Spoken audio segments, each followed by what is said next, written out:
Olá, queridos irmãos, recebam a paz do Senhor Jesus. Que alegria estar aqui com vocês para mais um trimestre da EBD, Escola Bíblica Dominical. Nesta feita, estou falando aí diretamente com professores, alunos, moços, moças da revista dos Juvenis. Novidade aqui no canal para vocês.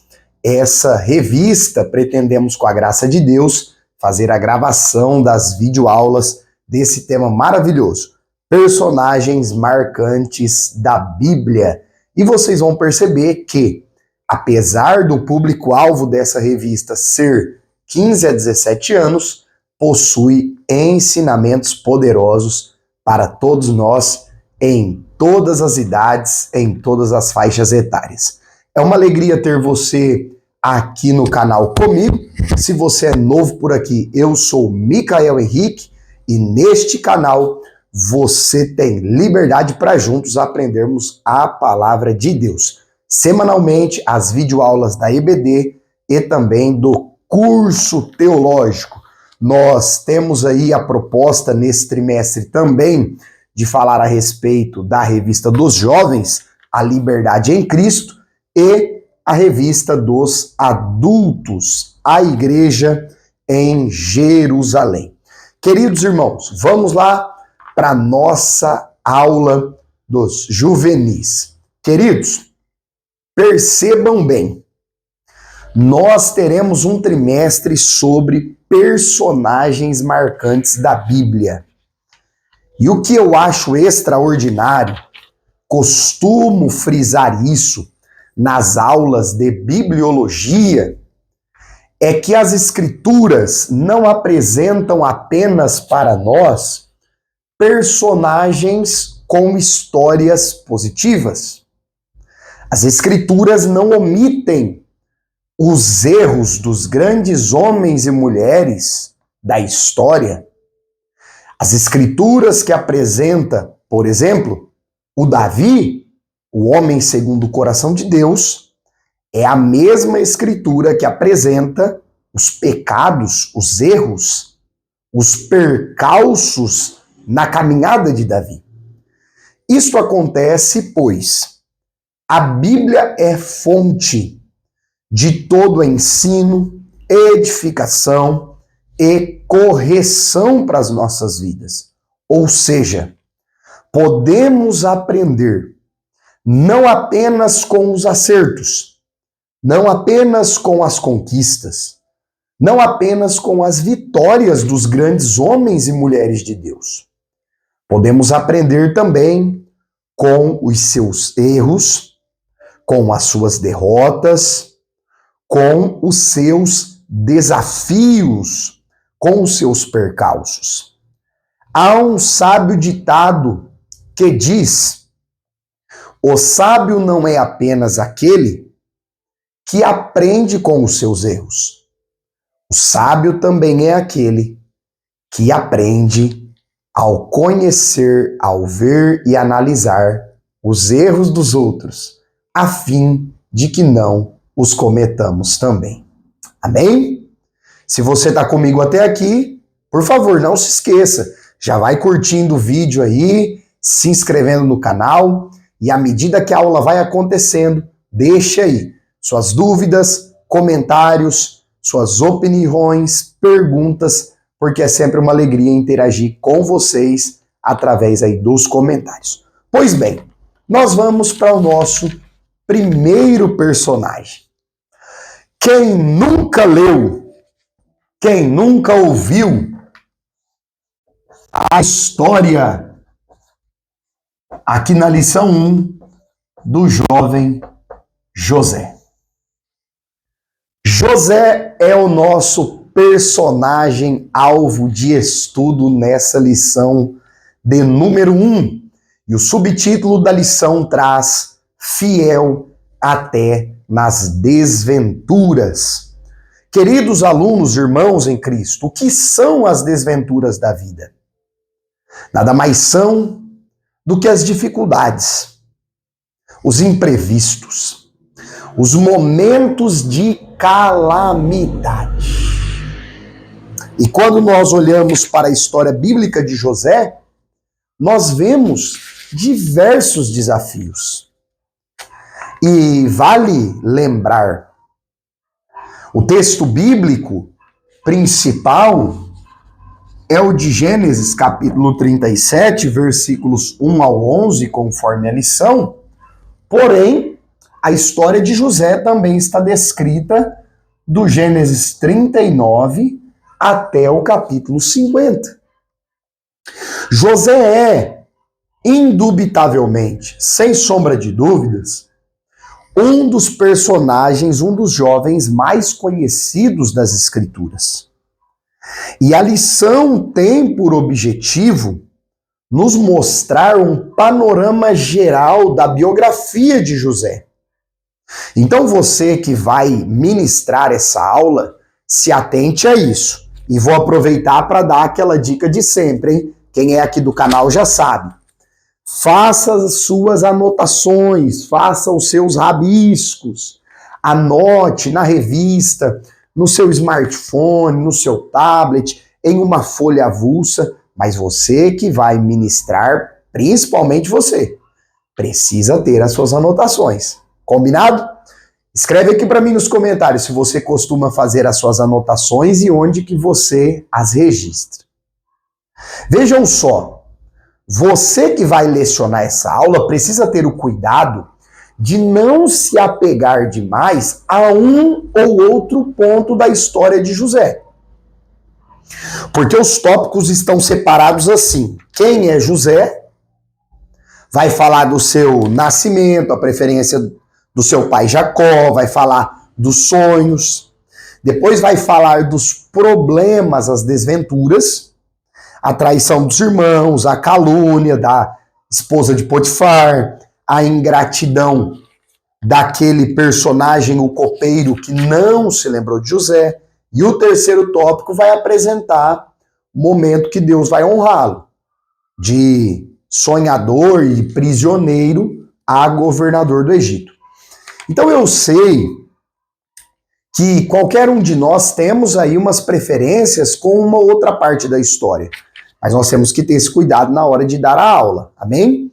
Se você quiser aprender mais sobre como lecionar na EBD, nós temos aqui nesse canal 2 aulas extraordinárias de mais de 1 hora que foram ministradas em um curso de capacitação de professores de EBD. Você pode digitar aí curso de capacitação de professores EBD, professor Michael Henrique, e assistir essas 2 aulas maravilhosas. Agora voltando. A lição tem a proposta de nos mostrar as atitudes, o caráter nobre de José.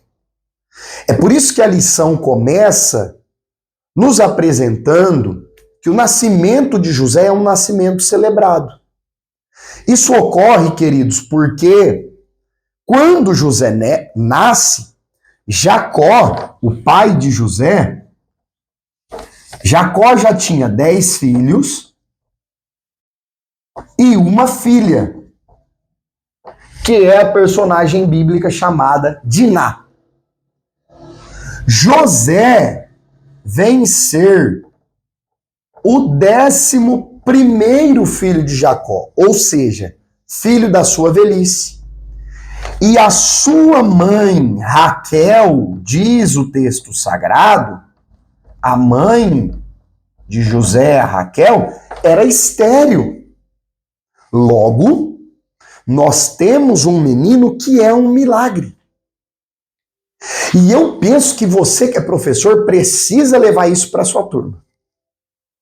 Nesse momento de crise de identidade que estamos atravessando, principalmente nesta idade da pré-adolescência e adolescência, muitos não têm convicção de quem são, do que nasceram para ser. E nós precisamos entender, aprender com a Bíblia. O próprio texto principal de Jeremias 29:11 descreve isso. Deus fala, eu bem sei os pensamentos que tenho de vós. Logo, a nossa vida, o nosso nascimento não é obra do acaso. é obra das mãos do Deus vivo e todo-poderoso. Você acredita nisso? Eu quero deixar você pensar sobre isso. Se você quiser, escreve aqui nos comentários. A minha vida é obra das mãos do Deus Todo-Poderoso. José então nasce, fruto de um milagre, e com 17 anos, ele recebe essa preferência, podemos dizer, da parte do pai. Isso porque, sendo filho da velhice, o pai o amava, e também o pai lhe entrega a famosa túnica de várias cores. Professor Micael, o senhor vai falar quantas cores eram? Cada cor significa isso? Não. Não tenho essa proposta. Haja vista que tem muito misticismo em volta da túnica de várias cores. Irmãos, nós sabemos que o que a túnica de várias cores indica é preferência. O pai quer dar um destaque para aquele filho.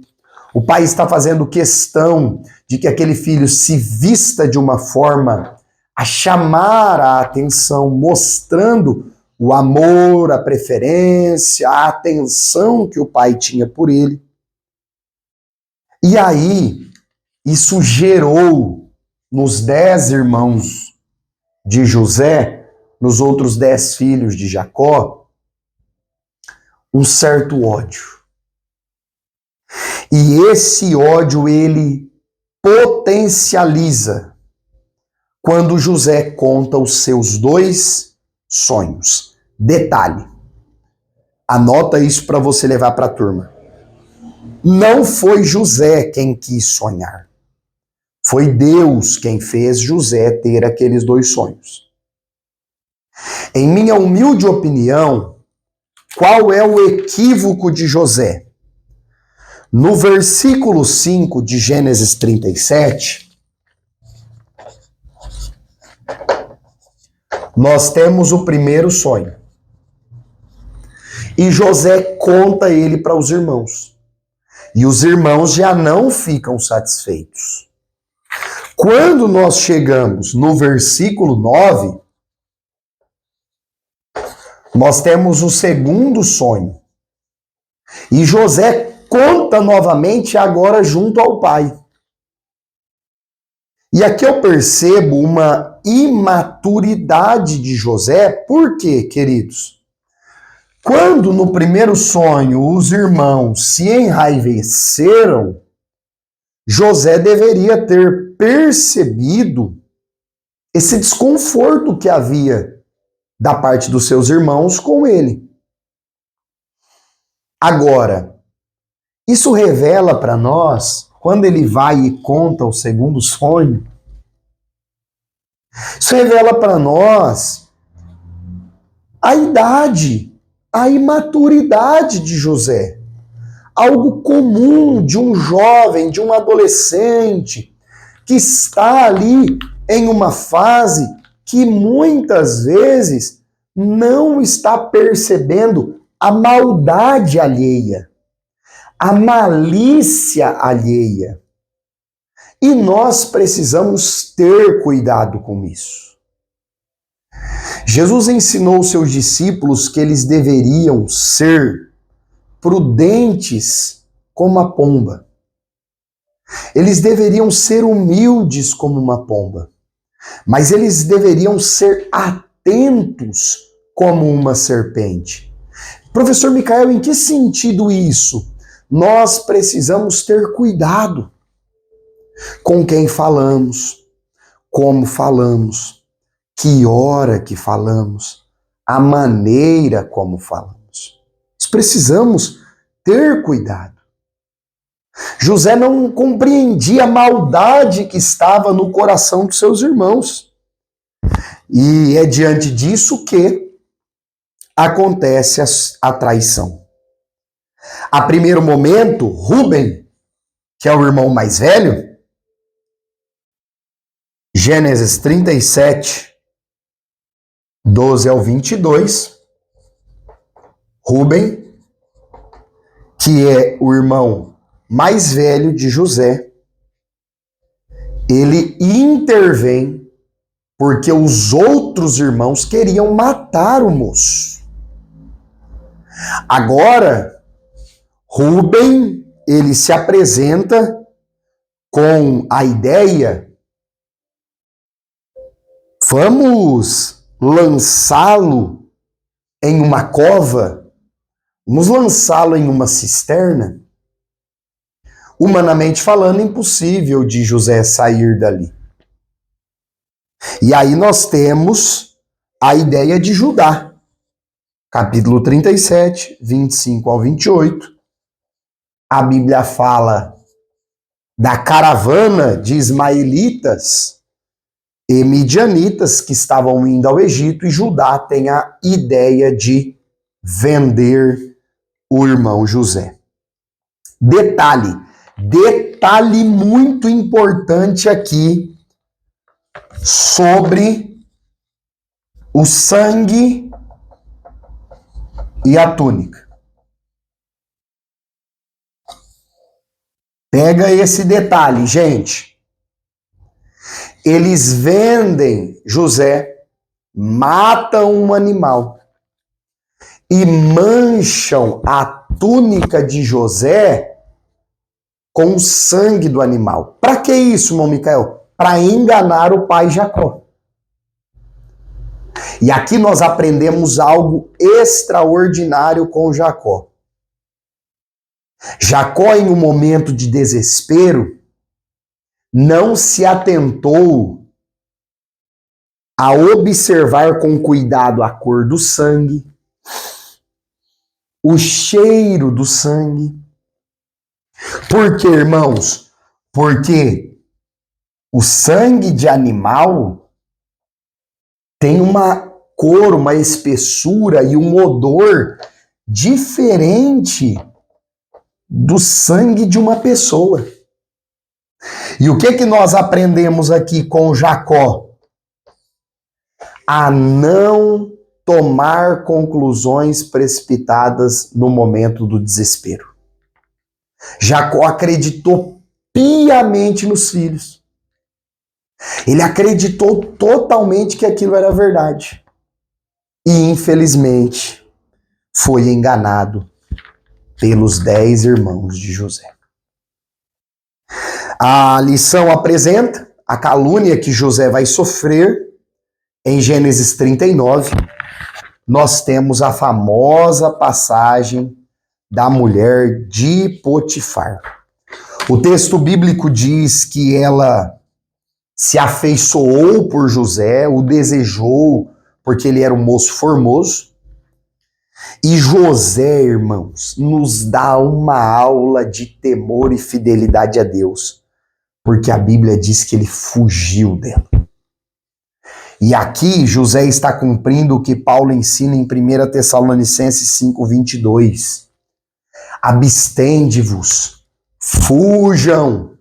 Uma linguagem aqui bem juvenis, da linha.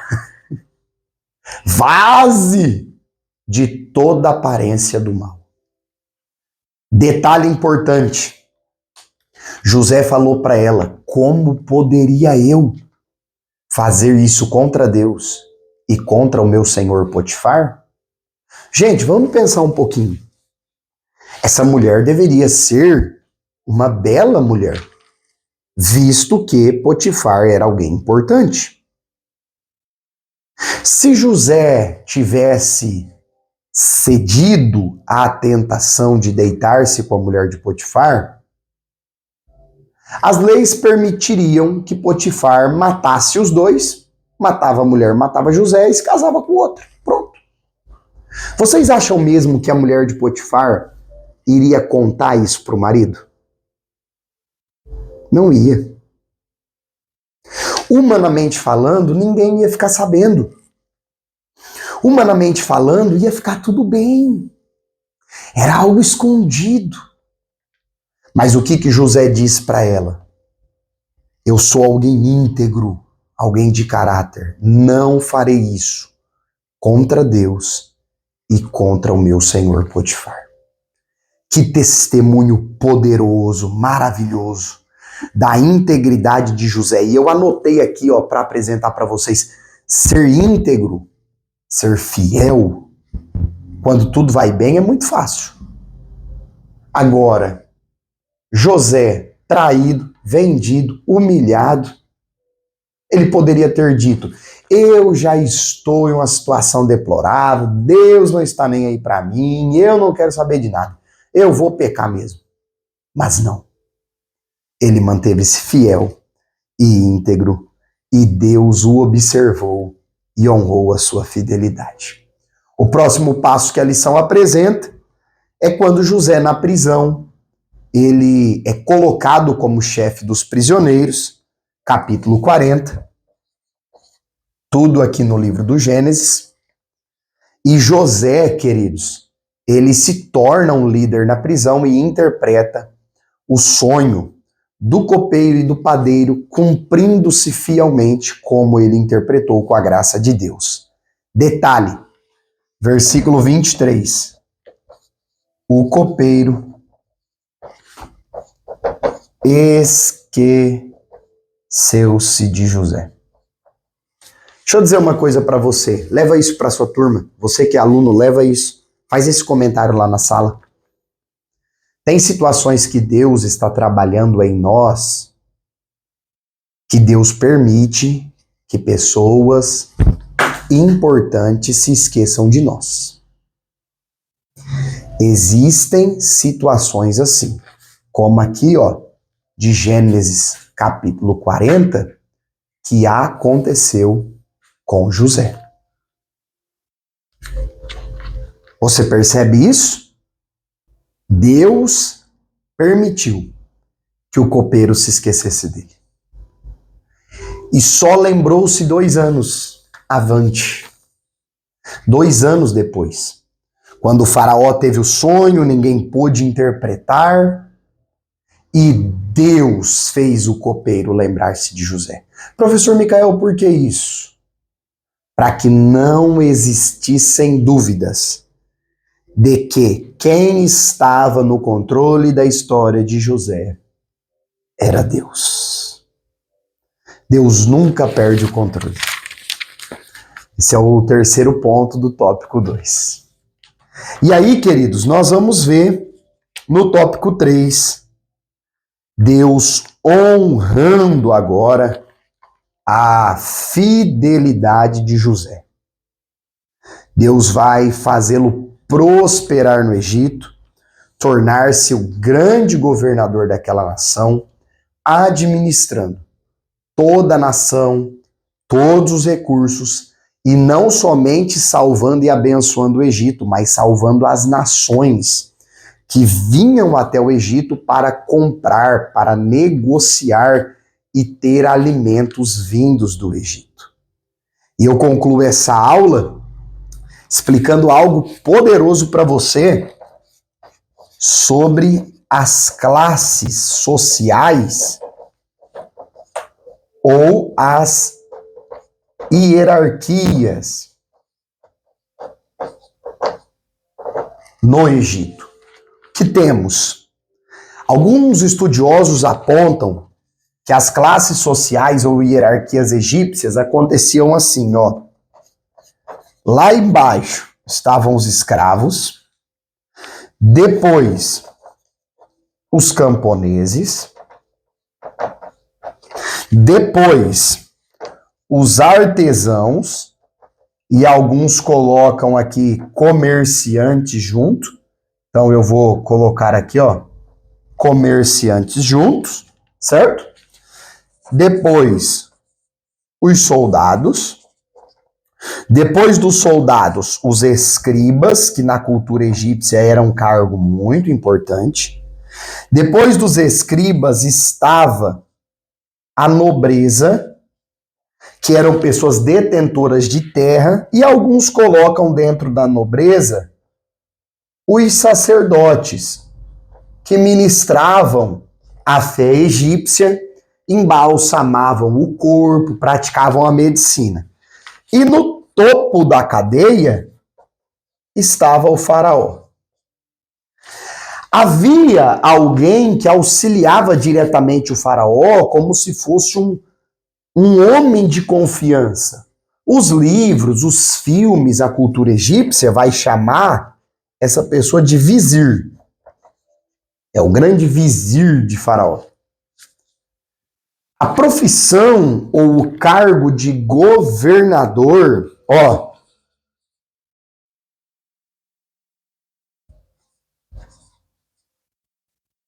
era algo que não existia nas classes sociais egípcias. E quando Deus usou José para abençoar o Egito, o que é que o faraó disse para ele? Eu vou estabelecê-lo como governador do Egito. Lhe deu o nome egípcio, Zafenate-Paneia, Salvador do mundo, e José é colocado, se nós pensarmos nas classes sociais, acima de um vizir ou como um vizir de faraó, um primeiro-ministro de Estado. Faraó disse: